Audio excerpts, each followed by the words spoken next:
Dito na nagtatapos ang katahimikan.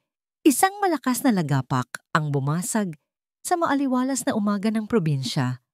Nahulog ang lumang karatula na pilit ikinakabit ni Liwayway sa itaas ng pinto. Muntik na itong bumagsak sa kanyang ulo kung hindi siya nakaiwas agad. Napahawak siya sa kanyang dibdib, ramdam ang mabilis na pagtibok ng puso. Hindi lang dahil sa gulat, kundi dahil sa takot na biglang bumangon sa kanyang isipan. Parang sinasabi ng tadhana na mali ang desisyon niyang bumalik. Parang ipinapamukha sa kanya na kahit anong gawin niya, kahit gaano siya magpakahirap, guguho at guguho rin ang lahat. Tulad ng karatulang ito, tulad ng pamilyang pilit niyang binuo mag-isa sa loob ng 10 taon. Nanginig ang kanyang mga tuhod. Gusto niyang umiyak, pero walang luhang lumabas. Ubus na yata. O sadyang sanay na siyang lunukin ng sariling takot para sa mga anak niya.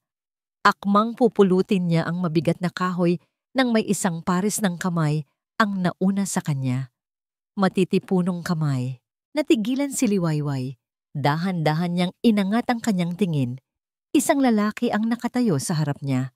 Matangkad, moreno, at may mga matang tila nakikita ang lahat ng pagod na tinatago niya. Hawak nito ang karatula na parang isang pirasong papel lang ang bigat. "Mabigat to, miss. Huwag mong buhatin mag-isa," sabi ng lalaki. Ang boses nito ay malalim at kalmado, parang dagat na payapa. Napalunok si Liwayway. Matagal na panahon na simula noong may nagsabi sa kanya na huwag niyang buhatin ang mundo mag-isa. "Salamat po, sir. Kaya ko naman po sana." "Kaya mo, alam ko," putol ng lalaki, pero may bahid ng ngiti sa mga labi nito. "Pero hindi ibig sabihin na kailangan mong gawin mag-isa. Saan ko to ilalagay? Sa gilid na lang po muna." Inilapag ng lalaki ang karatula ng maingat. Pinagpag niya ang kanyang mga kamay at humarap ulit kay Liwayway. "Ako nga pala si Lino. Lino Montes." Lino Montes, ang may-ari ng lupa. Ang landlord na kinatatakutan niya bago pa man siya dumating dahil sa mga kwentong naririnig niya na masungit daw, na mahigpit. Pero ang lalaking kaharap niya ngayon ay malayo sa mga kwento. "Liwayway po. Ako po yung bagong uupa." Sagot niya, inaayos ang gusot sa kanyang damit, pilit tinatakpan ng hiya. Tumango si Lino. Tinitigan siya nito saglit, parang binabasa ang kanyang pagkatao bago tumingin sa loob ng inaayos na tindahan. "Pahinga," basa ni Lino sa pangalan ng shop. Magandang pangalan. Lahat tayo kailangan yan. Pagkaalis ni Lino, naiwang tulala si Liwayway. Hawak pa rin niya ang kanyang dibdib. Bakit parang gumaan ang pakiramdam niya? Sa loob ng 10 taon na pagtakbo at pagtatago, ngayon lang siya nakaramdam ng kaunting seguridad. Lumipas ang ilang araw at dumating na ang araw ng pagbubukas. Ang Pahinga Cafe ay hindi na lang isang pangarap. Ito na ang realidad. Amoy na amoy sa buong paligid ang aroma ng kapeng barako na bagong giling. Ang mga dingding na dati puno ng agiw, ngayon ay napintahan na ng kulay cream at kape. Ang mga mesa ay gawa sa naira makikintab at matitibay. "Ma, ang daming tao!" Sigaw ni Marco, ang panganay niyang anak, habang bitbit ang tray ng mga pandesal. Pawisan ito, pero nakangiti ng malapad. Napangiti si Liwayway habang pinagmamasdan ang kanyang 5 anak. Bawat isa ay may toka. Si Marco sa pagsaserve girl, ang kambal sa paglilinis ng mesa, at ang bunso na taga-abot ng sukli. Ito ang dahilan kung bakit siya lumaban. Ito ang dahilan kung bakit siya bumalik sa Pilipinas. Gusto niyang bigyan ng ugat ang kanyang mga anak. Gusto niyang maramdaman nila na may lugar silang matatawag na tahanan, hindi yung palipat-lipat sila ng apartment sa ibang bansa dahil sa takot na mahuli sila ng nakaraan.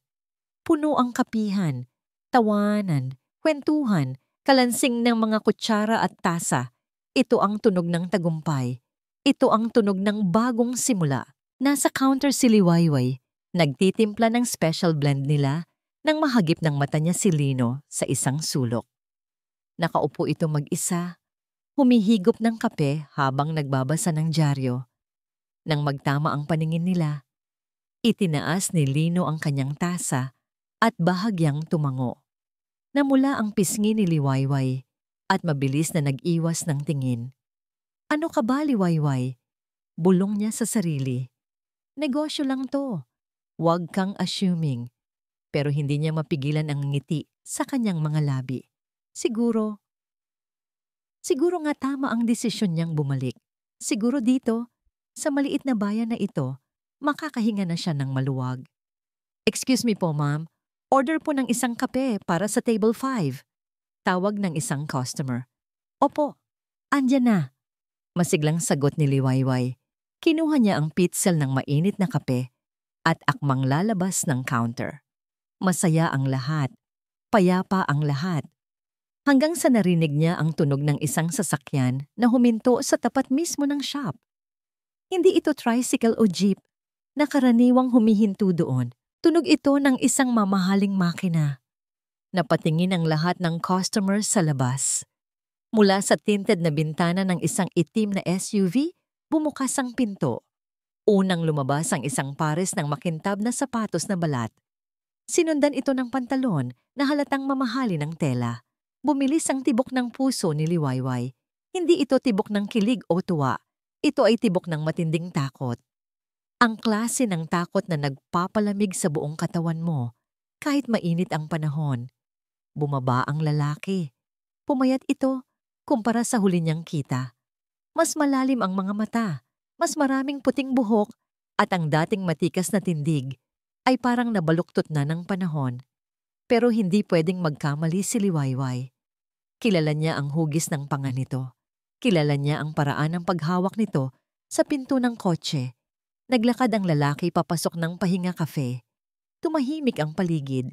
Tila naramdaman ng mga tao ang bigat ng hangin na dala ng bagong dating. Nagkatitigan sila. 10 taon. 10 taong puno ng galit, sakit, at mga tanong na walang sagot. Liwayway. Mahinang bigkas ng lalaki. Nanginig ang kamay ni Liwayway. Ang pitzel na puno ng mainit na kape ay dumula sa kanyang mga daliri. Klang! Nabasag ang pitzel sa sahig. Tumapon ang mainit na kape at kumalat sa paanan niya.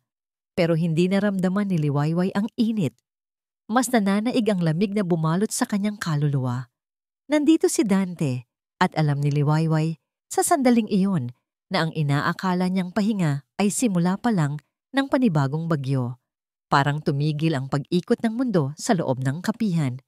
Ang tanging naririnig ni Liwayway ay ang mabibigat na yabag ng sapatos ni Dante na papalapit sa kanya, tumutunog sa ibabaw ng mga bubog ng nabasag na pitzel. Ang amoy ng kape sa sahig ay humalo sa pamilyar na pabango ni Dante. Ang amoy na dati ay nagpapatahan sa kanya, pero ngayon ay nagpapakulo ng kanyang dugo. Huwag kang lumapit, madiing utos ni Liwayway. Mababa ang boses niya, pero puno ng babala. Para siyang inahing manok na handang manuka anumang oras para protektahan ang kanyang pugad. Tumigil si Dante. Ilang hakbang lang ang layo sa counter.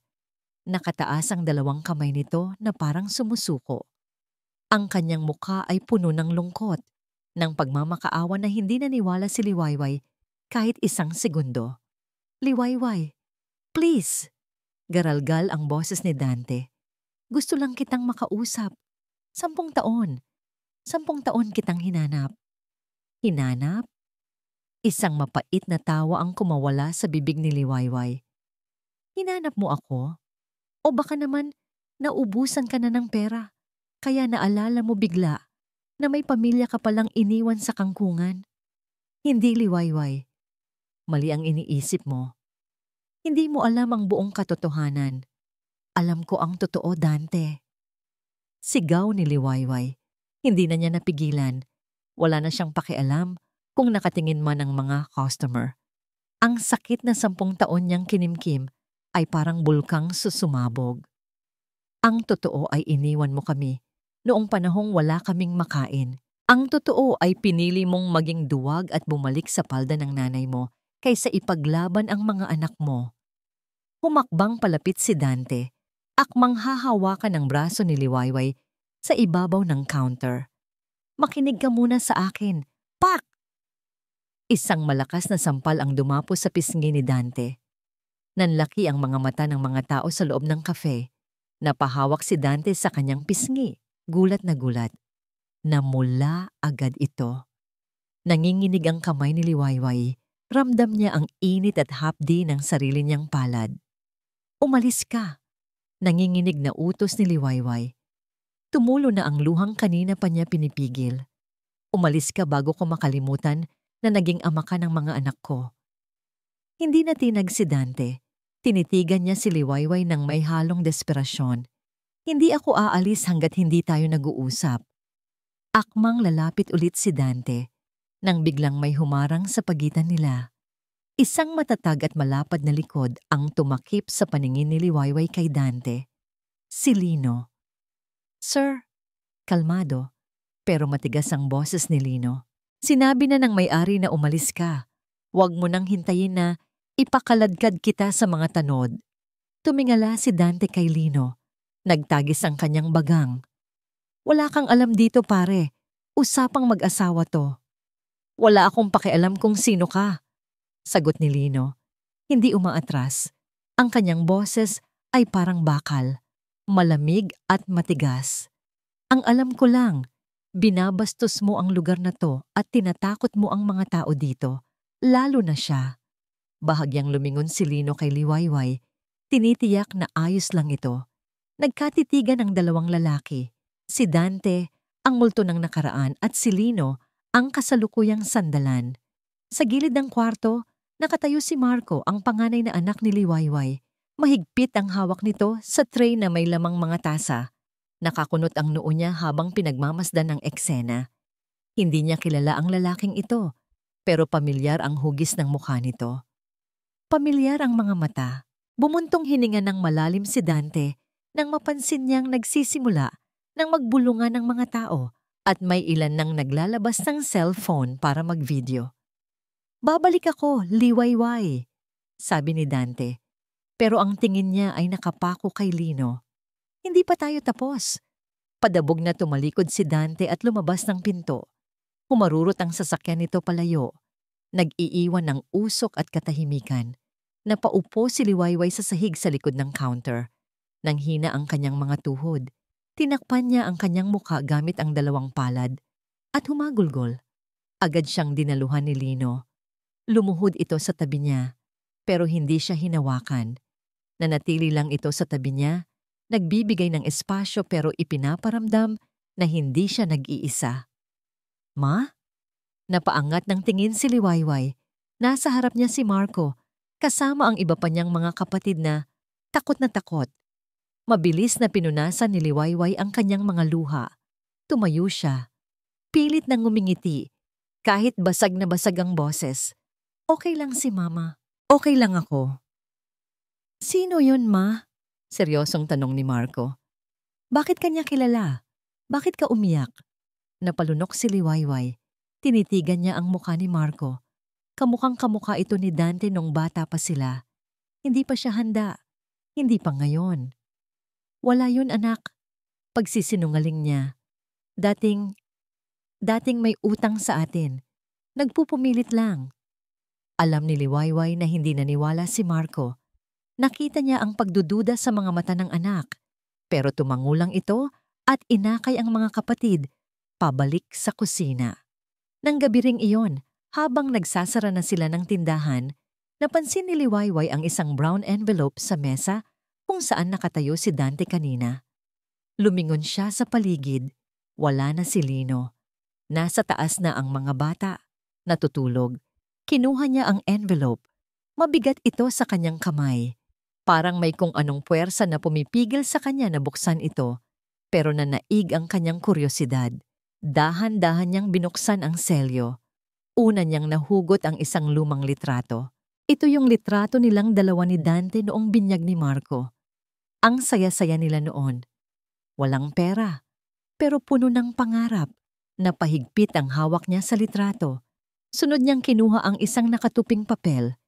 May logo ito ng isang malaking ospital sa Maynila. Binasa niya ang nakasulat. Pangalan: Dante Ramos, edad 42. Diagnosis: Stage 4 pancreatic cancer. Prognosis: 6 months to 1 year. Nabitiwan ni Liwayway ang papel. Parang binuhusan siya ng malamig na tubig. Bumalik si Dante hindi para guluhin ang buhay niya. Bumalik si Dante para mamatay. Napabuntong hininga si Lino habang nakatitig sa kapirasong papel na nasa ibabaw ng kanyang mesa. Titulo ng lupa. Ito ang papel na nagkakahalaga ng lahat ng ipon niya sa nakalipas na 5 taon. Ito rin ang papel na maaaring maging dahilan para kamuhian siya ng babaeng lihim niyang iniibig. Kinuha niya ang kanyang salamin at hinilot ang pagitan ng kanyang mga mata. Masakit ang ulo niya, pero mas masakit ang bigat sa kanyang dibdib. Nakita niya kung paano gumuho ang mundo ni Liwayway kahapon nang dumating si Dante. Nakita niya ang takot sa mga mata nito. Ang takot na muling mawalan. Kung alam lang sana ni Liwayway. Binuksan ni Lino ang latsi ng kanyang mesa at itinago ang titulo sa ilalim ng mga lumang folders. Ayaw niyang ipaalam kay Liwayway na ang lupang kinatitirikan ng Pahinga Cafe ay hindi na pag-aari ng pamilya Ramos. Binili na niya ito ng palihim mula kay Doña Esmeralda, 2 buwan na ang nakakaraan. Binili niya ito sa presyong triple ng halaga nito para lang siguraduhin na walang sino man, kahit ang makapangyarihang Donya o ang bumalik na si Dante, ang makakapagpalayas kay Liwayway at sa mga bata. Pero bakit hindi niya masabi? Dahil natatakot siyang isipin ni Liwayway na binibili niya ang pagmamahal nito. O mas malala, na isipin nitong isa lang siyang mapagmanipulang negosyante tulad ng mga taong nanloko sa kanya noon. Tumayo si Lino at nagpa siyang pumunta sa kafe. Kailangan niyang makita si Liwayway. Kailangan niyang siguraduhin na ayos lang ito matapos ang gulo kahapon. Pagdating niya sa kafe, sarado pa ito sa mga customer, pero bukas na ang pinto sa likod. Naabutan niya si Liwayway na nakaluhod sa sahig ng kusina. May hawak na wrench at basahan. Basang-basa ang sahig sa paligid nito. Anong nangyari? Tanong ni Lino. Sabay lapit agad. Napatalon sa gulat si Liwayway. Muntik na niyang mabitawan ng wrench. Sir Lino, kayo pala. Itong tubo sa ilalim ng lababo. Biglang bumigay. Baha na tuloy. Ako na dyan, presinta ni Lino. Hindi na siya naghintay ng sagot. Hinubad niya ang kanyang jacket, itinaas ang manggas ng kanyang polo, at lumuhod sa tabi ni Liwayway. Sir, huwag na po. Madumi dyan, sayang ang damit niyo. Tanggi ni Liwayway, akmang pipigilan siya. Liwayway, tawag ni Lino sa pangalan nito. Seryoso pero malambing. Tinitigan niya ito sa mata. Hayaan mo naman akong tulungan ka, kahit sa ganitong bagay lang. Natigilan si Liwayway. Dahan-dahan itong tumango at umurong para bigyan siya ng pwesto. Sumiksik si Lino sa ilalim ng lababo. Masikip, madilim. Pero amoy na amoy niya ang pabango ni Liwayway. Amoy sampagwita at vanilla. Pakiabot nga ng pliers, utos ni Lino, habang kinakapa ang tumutulong tubo. Naramdaman niya ang pagdampi ng daliri ni Liwayway sa palad niya nang iabot nito ang tool. Parang may kuryenteng dumaloy sa braso niya. Napahinto siya saglit sa pagpihit ng tubo. Alam mo, Sir Lino, basag ni Liwayway sa katahimikan habang inaayos niya ang tubo. Minsan iniisip ko, bakit ang bait niyo sa amin? Hindi naman kami kamag-anak. Umuupa lang kami. Napalunok si Lino. Ito na naman ang konsensya niya. Dahil naniniwala ako sa pahinga, sagot ni Lino. Pinipili ang mga salita. At naniniwala ako sa tapang mo, Liwayway. Bihira ang taong kayang itaguyod ang 5 anak mag-isa. Hindi ako matapang, sir. Mahinang sagot ni Liwayway. Ang boses nito ay parang basag na salamin. Kung alam niyo lang kung gaano ako katakot kahapon. Noong nakita ko si Dante, Parang bumalik lahat ng bangungot. Natapos ni Lino ang paghigpit sa tubo. Wala nang tulo. Dahan-dahan siyang lumabas mula sa ilalim ng lababo. Nang umupo siya ng maayos, napansin niyang sobrang lapit pala ng mukha nila ni Liwayway. Nakikita niya ang maliliit na pekas sa ilong nito. Nakikita niya ang pagod sa mga mata nito, pero naroon din ang isang ningning na matagal na niyang hinahangaan. Nagkatitigan sila. Walang nagsasalita. Tanging ang tunog lang ng electric fan ang naririnig. Gusto niyang sabihin dito ang totoo. Gusto niyang sabihin na, Liwayway, nakilala ko si Dante 5 taon na ang nakakaraan sa isang bar sa Maynila. Lasing na lasing siya noon. Umiiyak. Binabanggit ang pangalan mo. Doon pa lang, minahal na kita sa kwento niya. Hinanap kita, hindi para ibalik sa kanya, kundi para protektahan ka mula sa kanya. Akmang bubuka ang bibig ni Lino para magsalita nang biglang tumunog ang cellphone niya sa bulsa. Nasira ang moment. Mabilis na umiwas ng tingin si Liwayway at tumayo. Kunwari ay nagpupunas ng mesa. Kinuha ni Lino ang phone. Kumunot ang noo niya nang makita ang caller ID. Unknown number. Pero alam niya kung sino ito. Excuse me lang, sasagutin ko lang to sa labas. Paalam ni Lino. Lumabas siya sa likod ng cafe, sa may garden area kung saan walang tao. Sinagot niya ang tawag ng padabog. Hello, bati ni Lino, matigas at walang galang. Lino Montes. Boses ng isang matandang babae ang sumagot. Mapagmataas. Ang boses na sanay mag-utos. Si Doña Esmeralda. Doña, sagot ni Lino. Akala ko ba nagkaintindihan na tayo? Wag na wag kang tatawag sa akin. Gusto ko lang ipaalala sa iyo, Hiho, sabi ng Donya sa kabilang linya, na kahit nabili mo na ang lupa dyan sa presyong ginto, hindi mo pa rin hawak ang puso ng babaeng yan. Kapag nalaman niyang nakipagnegosasyon ka sa akin, sa demonyong kinatatakutan niya, tingin mo ba magtitiwala pa siya sa'yo? Nag-init ang ulo ni Lino, mahigpit ang hawak niya sa cellphone. Makinig ka, Donya. Gigil na bulong ni Lino. Binayaran na kita. Doble pa sa gusto mo. Kaya wala ka ng karapatan sa lupang ito. At wala ka ring karapatang lapitan si Liwayway o ang mga apo mo. Subukan mong magpadala ng tao dito, ipapakulong kita. O, ang tapang. Tawa ng Donya. Tingnan natin kung hanggang saan aabot ang tapang mo kapag nalaman ni Liwayway na ikaw ay may koneksyon sa amin. Pinatayan ni Lino ng telepono ang matanda.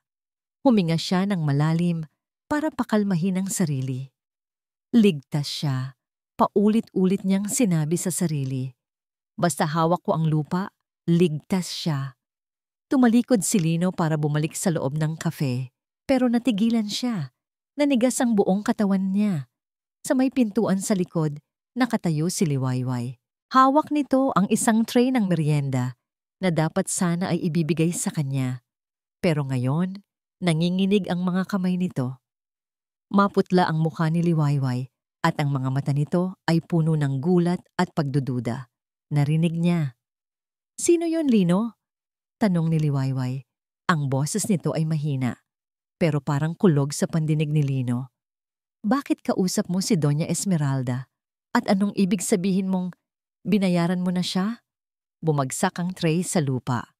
Kasabay nito ang pagbagsak ng pag-asa ni Lino na mananatiling lihim ang kanyang ginawa. Ang tunog ng nabasag na plato sa semento ay parang kulog na gumising sa natutulog na diwa ni Liwayway. Nakatitig lang siya kay Lino. Ang lalaking ilang sandali lang ang nakalipas ay tinitingala niya bilang tagapagligtas, bilang sandalan. Ngayon, parang ibang tao na ang kaharap niya.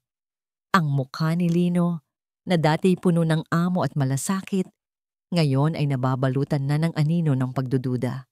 Liwayway, let me explain. Hakbang ni Lino palapit. Nakataas ang dalawang kamay nito, nanginginig. Makinig ka muna sa akin. Huwag kang lumapit. Umatras si Liwayway. Ramdam niya ang lamig ng pader sa kanyang likuran. Wala na siyang matatatakbuhan. Totoo ba? Kausap mo si Doña Esmeralda? Ang nanay ni Dante? Oo, pero at binayaran mo siya? Putol ni Liwayway. Ang boses niya ay tumataas, basag at puno ng sakit. Binayaran mo siya para sa ano? Para sa lupa? Para sa amin? Binili ko ang lupa para protektahan ka. Sigaw ni Lino, desperado na. Dahil alam kong guguluhin nila kayo. Alam kong gagamitin nila ang lupang ito para palayasin ka. Ginawa ko yon para sa'yo, Liwayway. Isang mapait na tawa ang kumawala sa bibig ni Liwayway. Tawa na walang halong saya. Tawa ng isang taong na-realize na niloloko lang pala siya ng tadhana. Para sa akin? Ulit niya. Puno ng sarkasmo. Ganyan din ang sinabi nila noon, Lino. Ganyan din ang sinabi ni Dante bago niya ako iniwan. Ganyan din ang sinabi ng nanay niya bago niya ako pinalayas. Lahat kayo, akala niyo na bibili niyo ang buhay ng tao. Iba ako sa kanila. Paano ka naging iba? Sumbat ni Liwayway, tumutulo na ang luha. Nagsinungaling ka, nagtago ka, at higit sa lahat, nakipagkasundo ka sa mga taong sumira sa buhay ko. Paano ko malalaman na hindi ka nila kasabwat? Paano ko malalaman na hindi ito isang malaking palabas para kunin ang mga anak ko? Natigilan si Lino. Nakita ni Liwayway ang sakit sa mga mata nito. Pero hindi na siya magpapadala. Pagod na siyang magtiwala at masaktan. Umalis ka na. Mahina, pero madiin na utos ni Liwayway. Umalis ka na sa pamamahay ko. Liwayway, pag-aari ko ang lupang ito. E di palayasin mo ako. Sigaw niya, halos mapatid ang ugat sa leeg. Palayasin mo kami tulad ng gusto nilang mangyari. Pero hinding-hindi ko hahayaan na manipulahin niyo kami ng mga anak ko. Layas. Bumukas ang pinto sa likod at sumilip si Marco at ang iba pang mga bata. Takot na takot ang mga mukha nila. Tumingin si Lino sa mga bata. Tapos kay Liwayway, bumagsak ang balikat nito. Aalis ako. Pero babalik ako para patunayan na mali ka. Hindi ako ang kaaway dito. Tinalikuran siya ni Lino.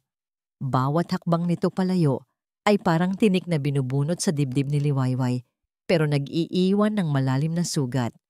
Nang makaalis ang sasakyan ni Lino, napaupo si Liwayway sa gitna ng mga basag na plato. Niyakap niya ang kanyang mga tuhod. Ma? Lumapit si Marco. Inaalala yan ng mga kapatid. Mag-impake kayo. Utos ni Liwayway, hindi tumitingin sa kanila. Mabilis ang paghinga niya. Panic mode. Ito lang ang alam niyang gawin. Ang tumakbo. Po, saan tayo pupunta? Tanong ng bunso. Kahit saan. Basta malayo dito. Hindi tayo ligtas dito. Tumayo si Liwayway.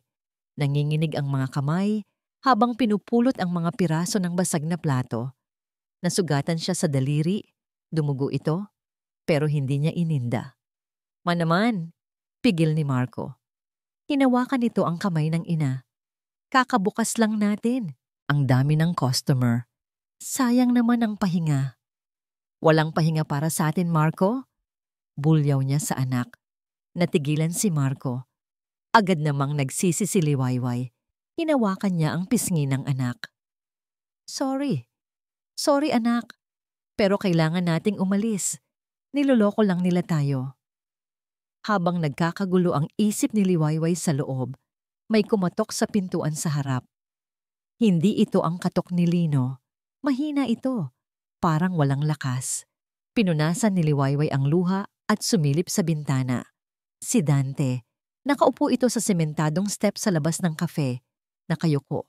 Mukhang pagod na pagod. Binuksan ni Liwayway ang pinto ng padabog. Ano na naman? Nakita mo nang umalis ang kasabwat mo, kaya ikaw naman ang aatake? Nag-angat ng tingin si Dante. Maputla siya. May panyo siyang hawak na may bahid ng dugo, pero mabilis niya itong itinago sa bulsa. Nakita ko siyang umalis, mahinang sabi ni Dante. Nakita ko rin kung paano kanya sigawan kanina. Wala kang pakialam. Asik ni Liwayway.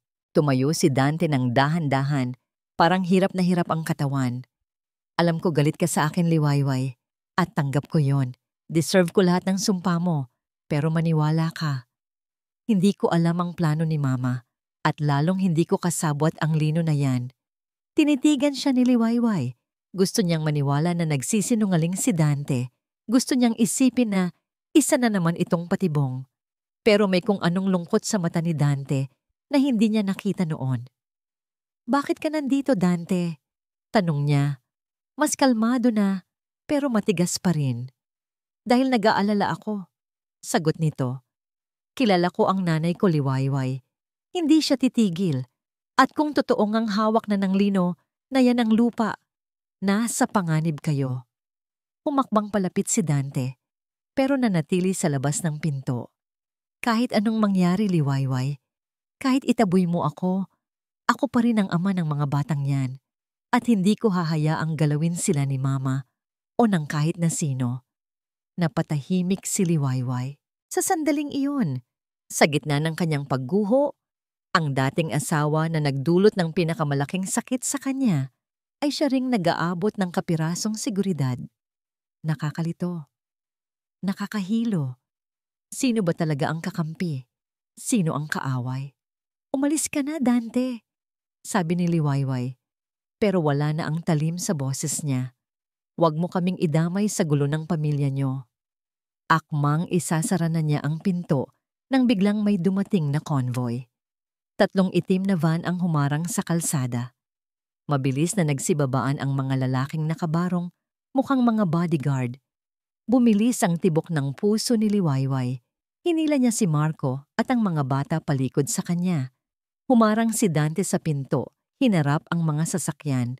Ibinuka niya ang kanyang mga braso na parang shield. Bumukas ang pinto ng gitnang van. Isang payong ang unang lumabas na sumangga sa sikat ng araw. Bumaba ang isang matandang babae, puno ng alahas, puno ng awtoridad. Ang mukha nito ay walang pinagbago, mata pobre, malamig, nakakatakot. Si Doña Esmeralda. Tinanggal ng Doña ang kanyang sunglasses at tiningnan ng kafe na parang isang basurahan. Pagkatapos, dumako ang tingin niya kay Liwayway na nakasilip sa likod ni Dante. Ngumiti ang Doña. Isang ngiti na nagpataas ng balahibo ni Liwayway. Well, sabi ng Doña. Ang boses nito ay parang makamandag na ahas. Nandito pala ang buong pamilya. Dante, anak, tumabi ka dyan. Ma, umalis na kayo. Garalgal na sigaw ni Dante. Hindi siya pinansin ng Doña.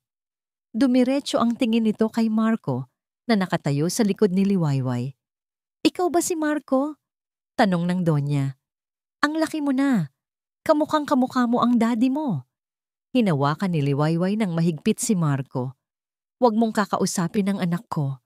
Tumawa ng mahina ang Doña. Naglabas ito ng isang papel mula sa kanyang bag.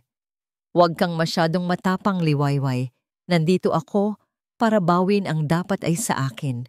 Humakbang ang Doña palapit sa gate ng cafe. Nasaan ang mga apo ko? Sigaw nito na nagpaaling-awngaw sa buong baryo. Halik kayo sa lola. Oras na para umuwi sa tunay niyong palasyo, hindi sa basurang ito. At sa sandaling iyon, naramdaman ni Liwayway na ang bangungot na tinatakbuhan niya ng 10 taon ay hindi lang siya naabutan. Sinakmal na siya nito ng buong buo. Nanginginig ang mga tuhod ni Dante, hindi dahil sa sakit na unti-unting kumakain sa kanyang katawan, kundi sa takot na dulot ng babaeng nasa harapan niya. Ang kanyang ina, si Doña Esmeralda. Kahit 42 anyos na siya, pakiramdam ni Dante ay bumalik siya sa pagiging 10 taong gulang na batang pinapagalitan dahil nabasag ang paboritong vas ng Doña. Ang awtoridad ng ina ay parang isang mabigat na kadena na nakapulupot sa kanyang leeg sa buong buhay niya. Tumabi ka dyan, Dante, utos ng Doña. Ang boses nito ay kalmado pero matalim. Huwag mong harangan ang kinabukasan ng pamilya Ramos. Ma, tama na, pakiusap ni Dante. Ramdam niya ang pawis na tumutulo sa kanyang likod. Hayaan mo na sila. Masaya na sila nang wala tayo. Masaya? Tumaas ang kilay ng Doña. Tiningnan niya ang maliit na kafe ang mga lumang silya at ang natatakot na mukha ni Liwayway. Ito ba ang definition mo ng masaya? Ang mamuhay sa dumi? Ang palakihin ng mga apo ko na parang mga daga? Humakbang palapit ang Donya at dinuro ang dibdib ni Dante. Kaya ka nagkakaganyan, Dante, dahil napakabob mo, napakaduwag mo. 10 taon na ang nakakaraan, inayos ko na ang buhay mo. Pinalaya kita sa kahirapan. Pero heto ka, bumabalik sa basurahan. Nasaktan si Dante, hindi sa pisikal na duro, kundi sa katotohanan ng mga salita. Duwag siya. Alam niya yon. Napatingin siya kay Liwayway. Nakita niya ang galit at pandidiri sa mga mata ng asawa niya. Ang tingin na nagsasabing, wala ka pa ring pinagbago. Sunod-sunuran ka pa rin. Biglang sumikip ang dibdib ni Dante, hindi dahil sa cancer, kundi dahil sa pagsisisi. Mamamatay na siya. Ilang buwan na lang ang itatagal niya. Hahayaan ba niyang mamatay siya na ang alam ng babaeng pinakamamahal niya ay isa siyang walang kwentang ama na nagiwan sa kanila dahil sa hirap? Hindi. Kung mamamatay man siya, gusto niyang mamatay na may dignidad. Gusto niyang mamatay na alam ang totoo. Hindi, bulong ni Dante. Anong sinabi mo? Tanong ng Donya. Sabi ko, hindi! Sigaw ni Dante. Sa buong buhay niya, ngayon lang niya tinaasan ng boses ang kanyang ina. Nagulat ang Donya. Natahimik ang mga bodyguard. Pati si Liwayway ay napaatras sa gulat. Humarap si Dante kay Liwayway. Tumulo ang kanyang mga luha. Dahan-dahan siyang lumuhod sa sementadong kalsada, sa harap ng lahat ng tao, sa harap ng kanyang mga anak. Liwayway, patawarin mo ako. Humagulgol si Dante. Patawarin mo ako dahil naniwala ako sa kanya. Tinuro ni Dante ang kanyang ina nang hindi lumilingon. 10 taon na ang nakakaraan. Hindi ako umalis dahil pagod na ako sa hirap. Pag-amin ni Dante, ang boses niya ay basag at puno ng sakit. Umalis ako dahil sabi ni Mama, may utang ka daw na 5 milyon sa mga loan shark. Sabi niya, papatayin daw nila si Marco. Sabi niya, ang tanging paraan para bayaran niya ang utang mo at iligtas ang mga bata ay kung lalayo ako sa inyo at pipirma sa annulment. Nanlaki ang mga mata ni Liwayway. Napapahawak siya sa kanyang bibig. Ano? Wala akong utang, Dante. Sigaw ni Liwayway nalilito. Wala tayong utang. Alam ko na ngayon, sagot ni Dante, nakayuko sa lupa. Huli na noong nalaman ko na gawa-gawa lang pala ni Mama ang lahat ng papeles. Na tinakot lang niya ako para iwan kita dahil ayaw niya sa'yo. Dahil diring-diri siya na nag-asawa ako ng mahirap. Tumingala si Dante kay Liwayway. Nagpakalayo-layo ako, nagtrabaho, nagpadala ng pera. Pero hinarang pala ni Mama ang lahat. Akala ko sinasalba ko kayo. Yun pala ako ang sumisira sa inyo. Katahimikan. Nakabibinging katahimikan. Tumingin si Liwayway kay Doña Esmeralda. Ang gulat sa kanyang mukha ay napalitan ng matinding puot. Totoo ba? Tanong ni Liwayway sa Donya. Ngumisi lang ang matanda. Inayos nito ang kanyang shawl. Ginawa ko kung ano ang makakabuti sa anak ko. At tingnan mo naman, Liwayway, kung hindi dahil sa akin, hindi matututo si Dante na, well, kahit papaano ay magmukhang tao. Pasalamat ka pa nga dahil sa pag-alis niya. Natuto kang tumayo sa sarili mong paa. Hayop ka! Bulong ni Liwayway. Tama na ang drama. Naiinip na sabi ng Donya. Dante, tumayo ka dyan. Nakakahiya ka. At ikaw, Liwayway, ibigay mo sa akin ang mga bata. May karapatan ako. Lalo na't halata namang walang kakayahan ang baliw kong anak na alagaan sila. Humakbang ang Donya palapit kay Marco. Halika dito, hiho. Sumama ka sa lola. Ibibigay ko sa iyo ang lahat ng gusto mo. Kotse, pera, pag-aaral sa Amerika. Hinawakan ng Donya ang braso ni Marco. Mahigpit, masakit. "Bitawan niyo ako!" Sigaw ni Marco. "Sumama ka sa akin." Pilit ng Donya. Hinihila niya ang bata. Nakita ni Dante ang takot sa mata ng anak. Nakita ni Liwayway ang panganib. "Marco!" Sigaw ni Liwayway akmang susugod. Pero naunahan siya. Sa sobrang takot at galit, buong lakas na tinabig ni Marco ang kamay ng matanda. At dahil nakatayo ang Donya sa may step ng cafe na hindi pantay, nawalan ito ng balanse. Ah! Bumagsak si Donya Esmeralda. Tumama ang kanyang balakang sa semento. Natigilan ang lahat. Napahiga ang Donya, namimilipit sa sakit. Ang kanyang mamahaling damit ay nadumihan ng alikabok. "Ma!" Sigaw ni Dante, pero hindi siya makagalaw sa kinatatayuan niya. Dahan-dahang umangat ang ulo ng Donya. Ang sakit sa mukha niya ay napalitan ng isang nangisi ng tagumpay. Tumingin siya sa mga bodyguard niya, tapos kay Marco na nanginginig sa takot. "Nakita niyo yon?" Sigaw ng Donya habang nakaturo kay Marco. "Sinaktan ako ng batang yan. Assault! Physical injury." Bumaling ang tingin ng Donya kay Liwayway na namumutla na. "Ngayon, Liwayway," sabi ng Donya, habang inaalalayan siyang tumayo ng mga bodyguard. "May choice ka. Ibibigay mo sa akin ang kustodya ng mga apo ko nang mapayapa." Lumapit ang mukha ng Donya kay Liwayway.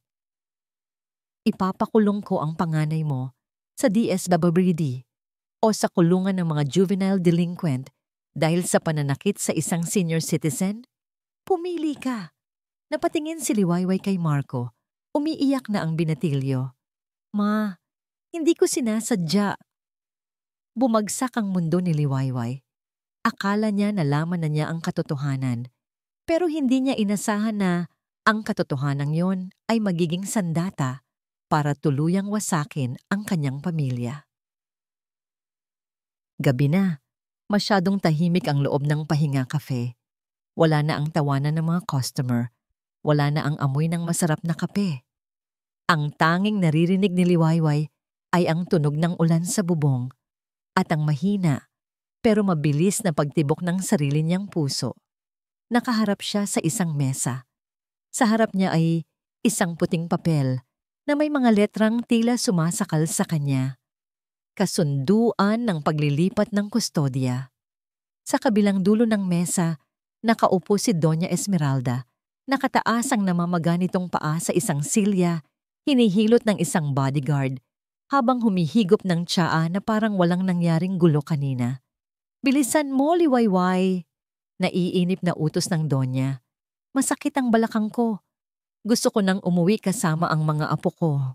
Napahigpit ang hawak ni Liwayway sa ballpen. Nanginginig ang kanyang kamay. Sumulyap siya sa gilid. Nandoon si Marco, nakaupo sa isang sulok, nakayuko at umiiyak ng tahimik. Katabi nito si Dante na nakatulala. Walang magawa, parang isang basahan na tinapon sa gilid. Walang silbi. Kung hindi siya pipirma, makukulong si Marco. Sisirain ng Donya ang kinabukasan ng anak niya. Kung pipirma naman siya, mawawala sa kanya ang lahat ng dahilan ng kanyang paghinga. Pero isa siyang ina. At ang isang ina ay handang sunugin ang sarili niyang puso para lang hindi masaktan ang anak niya. "Pangako niyo," garalgal na sabi ni Liwayway habang tumutulo ang luha sa papel. "Pangako niyo na hindi niyo sasaktan si Marco, na hindi niyo siya ikukulong." Oo na," irap ng Donya. "Pirmahan mo na yan para matapos na ang driver-drivera ng anak mo. Sa mansyon, magiging prinsipe siya." Huminga ng malalim si Liwayway. Pumikit siya. "Patawad mga anak, ginagawa ko to para sa inyo."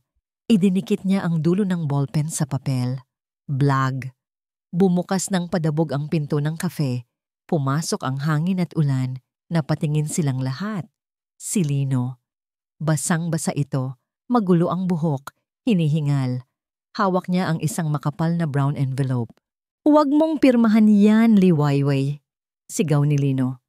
Ang boses niya ay puno ng otoridad, puno ng galit, na ngayon lang narinig ni Liwayway. "Lino, no." Bulong ni Liwayway. Gusto niyang magalit dahil bumalik pa ito, pero may kung anong pag-asa ang biglang sumindi sa dibdib niya. Aba! Ang landlord na pakialamero. Tawa ng Donya. Umalis ka dito.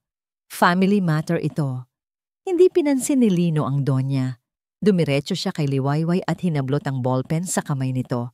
Pagkatapos, kinuha niya ang kasulatan at nilamukos ito sa harap ng mukha ng Donya. Anong karapatan mo? Sigaw ng Donya. Akmang tatayo pero napadaing sa sakit ng balakang. Ako ang may-ari ng lupang tinatapakan mo, Esmeralda. Madiing sabi ni Lino. Kaya may karapatan akong palayasin ang sino mang nanggugulo dito. Bumaling si Lino kay Liwayway. Hinawakan niya ang magkabilang balikat nito. Basang-basa ang mga kamay ni Lino, pero ang init nito ay tumagos sa balat ni Liwayway. Makinig ka sa akin, Liwayway, sabi ni Lino. Nakatitig sa mga mata niya. Walang makukulong. Walang aalis. Hindi mo kailangang ibigay ang mga anak mo. Pero idedemanda niya si Marco. Hikbi ni Liwayway. Malakas siya, Lino. Wala kaming laban. Meron, sagot ni Lino. Humarap siya sa Donya at ibinagsak ang dalang envelope sa mesa. Pak! Kumalat ang mga litrato at dokumento sa harap ng Donya. Namutla ang matanda. Nanginginig ang kamay nito habang pinupulot ang isang litrato. Paano mo nakuha ang mga ito? Bulong ng Donya. Nawala ang tapang sa boses nito. Alam ko ang ginagawa mo sa mga lupain sa Batangas, Donya. Paliwanag ni Lino, matigas at walang takot. Illegal land grabbing, pamimeke ng titulo, at ang pagbabayad sa mga judge para manalo sa kaso. Kumpleto ang ebidensya dyan. May mga witness ako na handang magsalita. Lumapit si Lino sa mukha ng Donya. Ngayon, subukan mong ituloy ang kaso laban sa batang yan. Subukan mong kunin ang mga anak ni Liwayway at sisiguraduhin kong bukas na bukas din. Kalat na yan sa media at sa NBI. Tingnan natin kung may matitira pa sa pangalan ng pamilya Ramos. Natahimik ang buong kwarto, pati ang ulan sa labas ay parang tumigil sa pakikinig. Tumingin si Liwayway kay Lino. Hindi siya makapaniwala. Ang lalaking pinagdudahan niya kanina, ang lalaking akala niya ay trinaydor siya, ay siya palang nag-iisang tao na handang ibuwis ang lahat para sa kanya. Hindi lang lupa ang binili ni Lino. Binili niya ang kaligtasan nila. Lino, sambit ni Liwayway. Bumaling ang tingin ng Donya kay Dante. Dante, gumawa ka ng paraan. Pigilan mo ang lalaking to. Pero hindi gumalaw si Dante. Nakayuko lang ito. Pagkatapos, dahan-dahan siyang tumingala at tumingin sa ina. Tama na, ma, mahinang sabi ni Dante.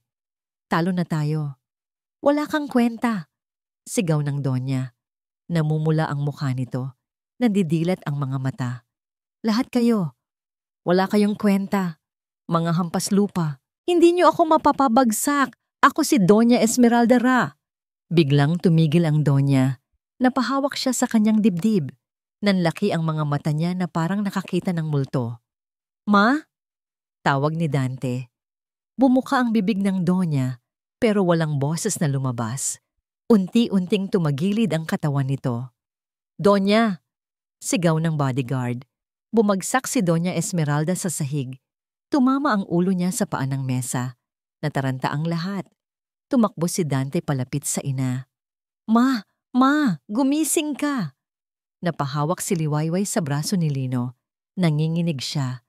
Sa kabila ng lahat ng kasamaan ng matanda, hindi niya kayang manood habang may namamatay sa harap niya. Niyakap siya ni Lino. Mahigpit.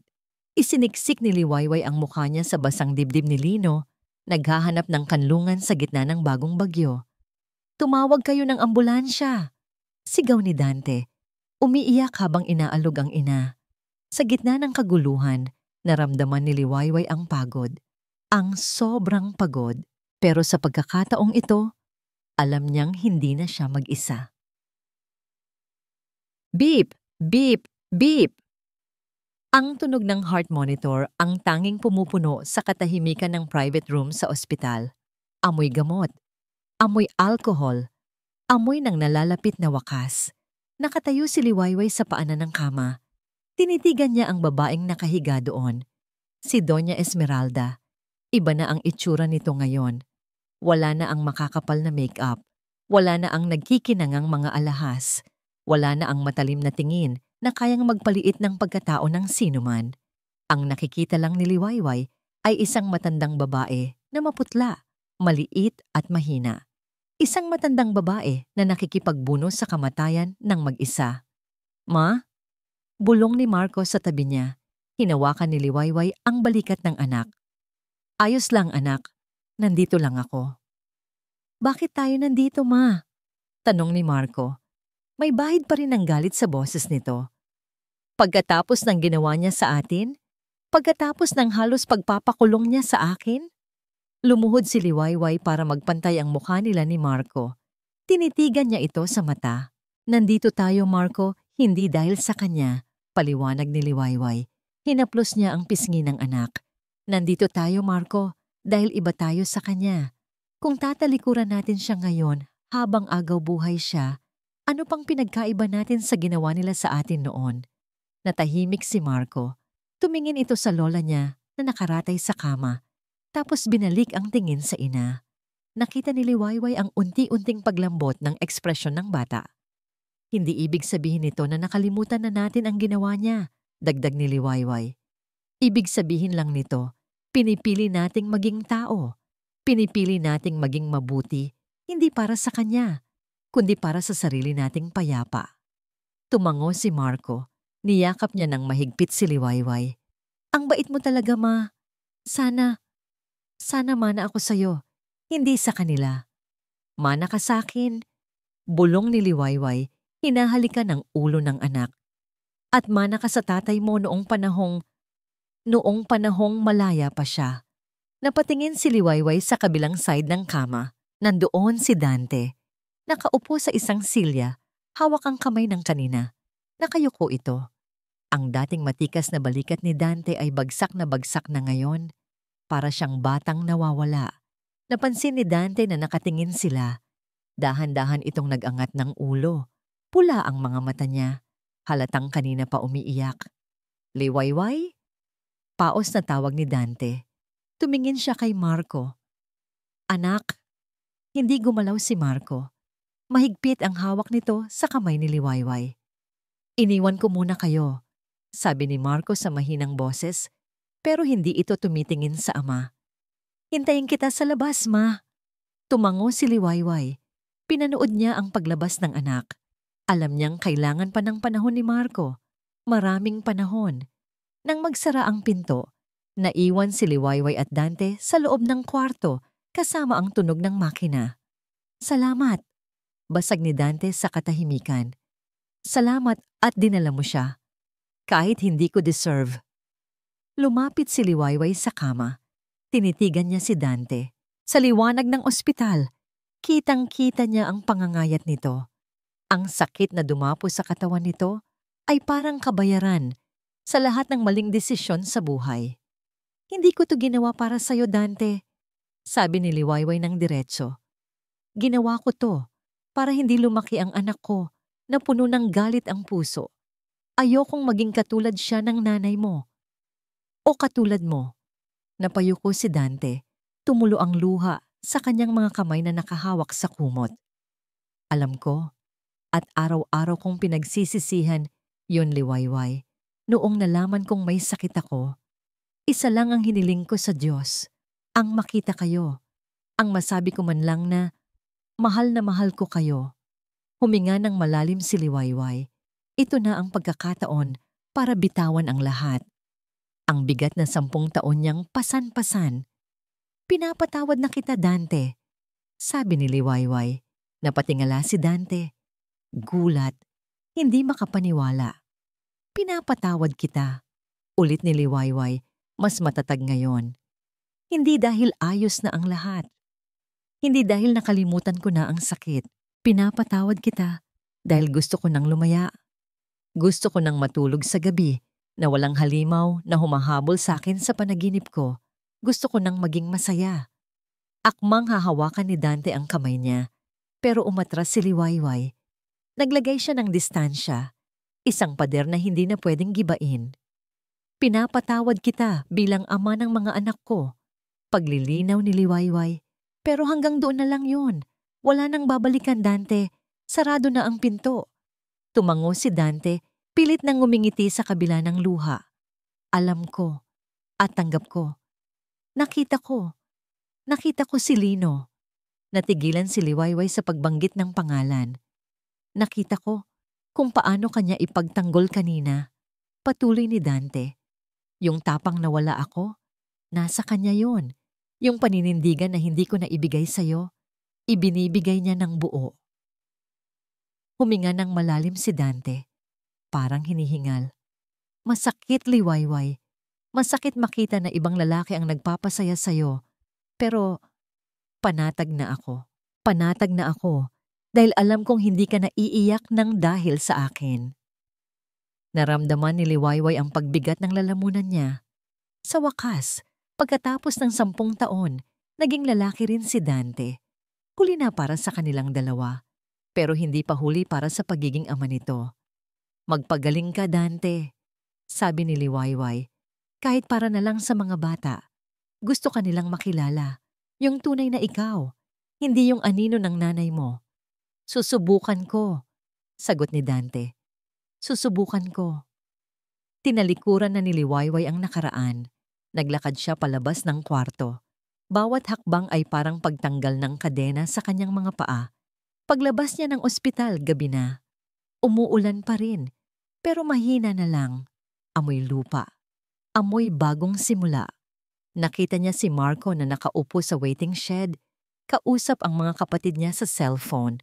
At sa di kalayuan, sa ilalim ng ilaw ng poste, may isang lalaking nakatayo. Walang payong. Basang-basa ang sapatos.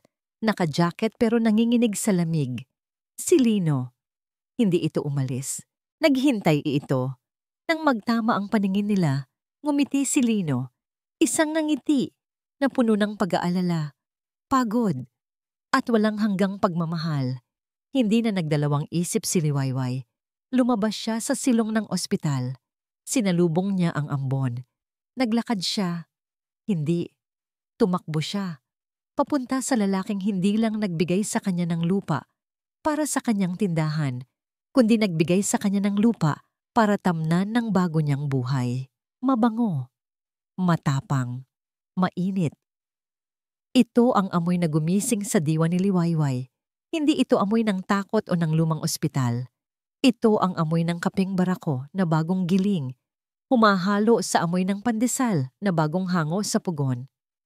Huminga ng malalim si Liwayway habang pinupunasan ang counter ng Pahinga Cafe. Napatingin siya sa labas ng bintana. Sabado ng umaga. Siksikan ang mga tao, pero hindi ito magulo sa paningin niya.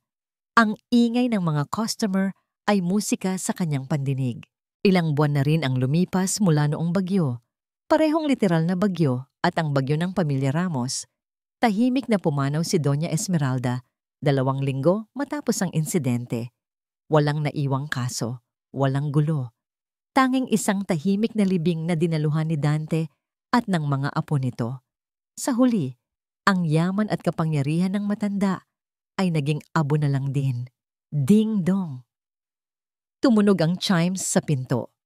Pumasok ang isang lalaking naka-wheelchair. Itinutulak ng isang nurse. Payat na ito. Kalbo dahil sa chemotherapy. At putlain. Pero may kakaibang liwanag sa mukha nito na hindi nakita ni Liwayway noon. Si Dante. Napahinto si Liwayway sa ginagawa niya. Naramdaman niya ang bahagyang kirot sa dibdib.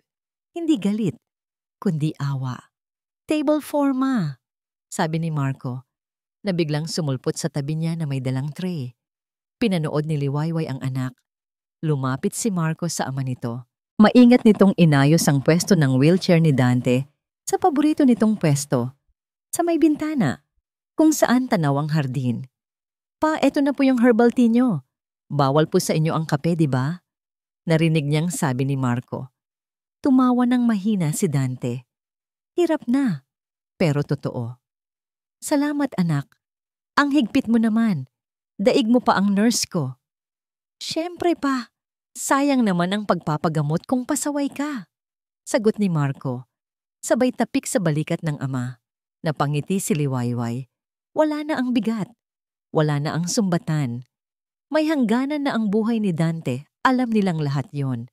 Pero sa natitirang panahon, pinili nilang punuin ito ng masasayang alaala kaysa mapapait na sumbat.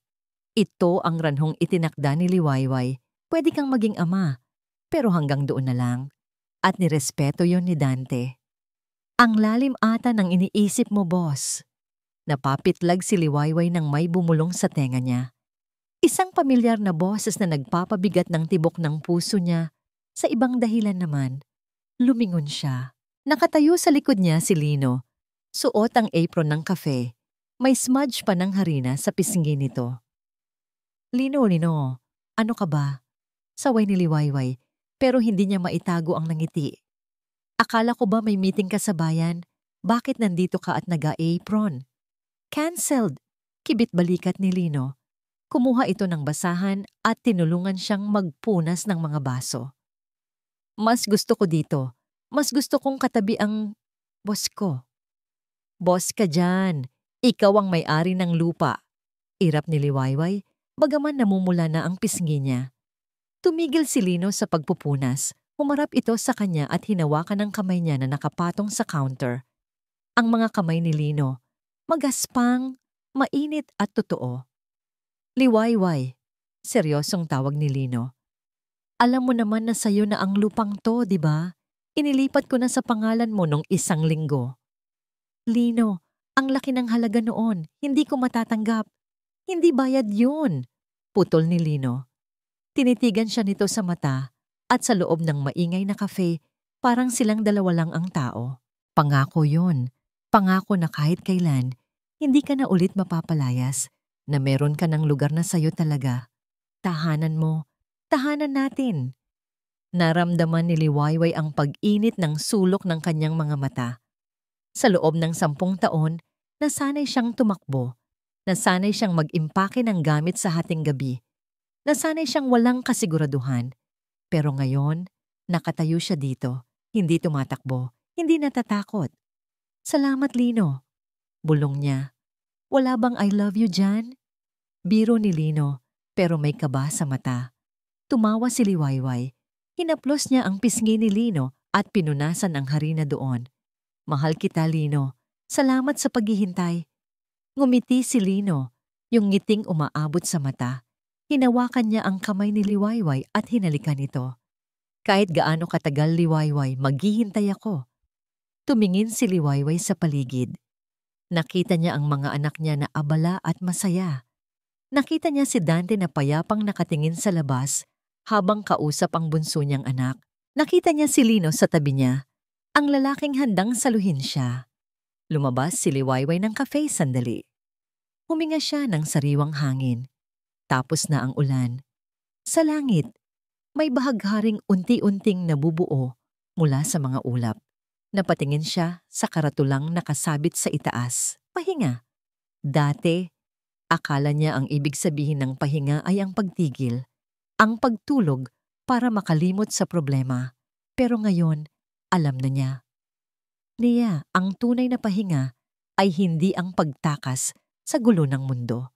Ang tunay na pahinga ay ang pagkakaroon ng kapayapaan sa puso habang nasa gitna ka ng gulo.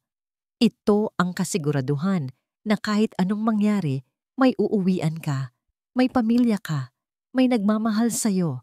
Inayos ni Liwayway ang kanyang damit. Pinunasan ng isang butil ng luha ng saya. Oras na para bumalik sa loob. Marami pang kape ang ititimpla.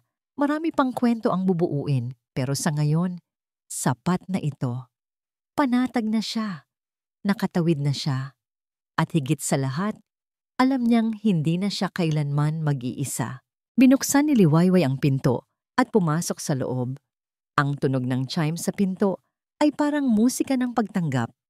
Sinalubong siya ng amoy ng kape, ng halakhak ng kanyang mga anak, at ng mainit na ngiti ni Lino na naghihintay sa kanya sa counter. Sa labas, tuluyan nang tumigil ang ulan.